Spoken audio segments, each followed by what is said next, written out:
The city doesn't sleep, it just waits. It was 3 a.m.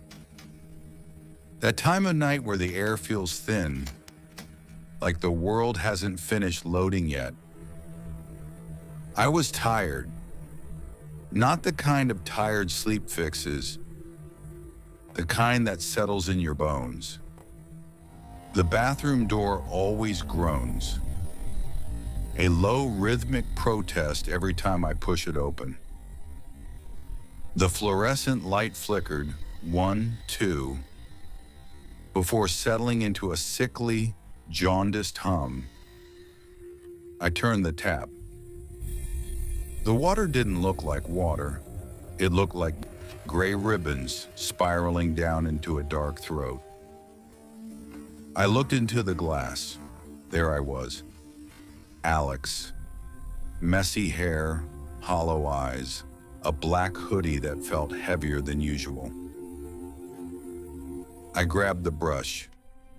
Everything was normal, 1 to 1. I watched my reflection mimic my every move with perfect mechanical precision. But then I saw it. The crack in the corner of the mirror, it didn't just break the glass, it seemed to bend the light behind it. I leaned down to rinse. The smell of copper and old pipes filled my nose. I stayed there for a second, watching the gray water swirl. The world felt quiet, too quiet. Even the hum of the light seemed to hold its breath. I stood up. I wiped my mouth and looked at the glass. But he didn't. The reflection was still leaning over, still staring into the sink. I froze. My heart hammered against my ribs like a trapped bird. I reached out a hand, my fingers trembling.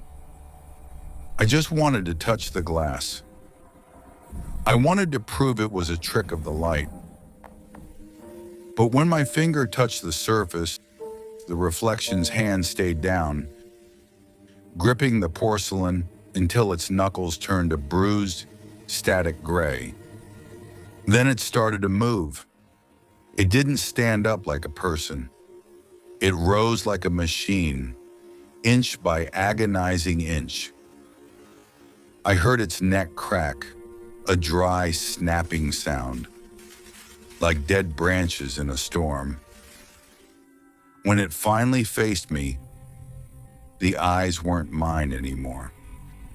They were two holes burned into the world, two voids of absolute nothing. I tried to pull my hand back, but the mirror wasn't glass anymore. It was cold. It was sticky. It felt like my skin was fusing to the silvering. The reflection placed its hand over mine, and the surface of the mirror began to ripple. Thick, black fluid leaked from its mouth, dripping onto the floor I was standing on. I tried to scream. My throat tightened, but only a wet, muffled sound came out. The door behind me slammed shut. Thud. Locked. No way out. The reflection leaned in, its face inches from mine. Its mouth began to tear open, stretching into a smile that reached its ears. It didn't use my voice. It used a sound like a dying radio. "My turn," it whispered. The glass turned to liquid. I felt myself being pulled, not away, but in. I was falling into the cold gray world of the mirror. I looked back one last time. I saw him, the thing that looked like me, stepping out onto the bathroom tile. He adjusted my hoodie. He fixed my hair. He looked into the camera and smiled. The light died, and then there was only the static.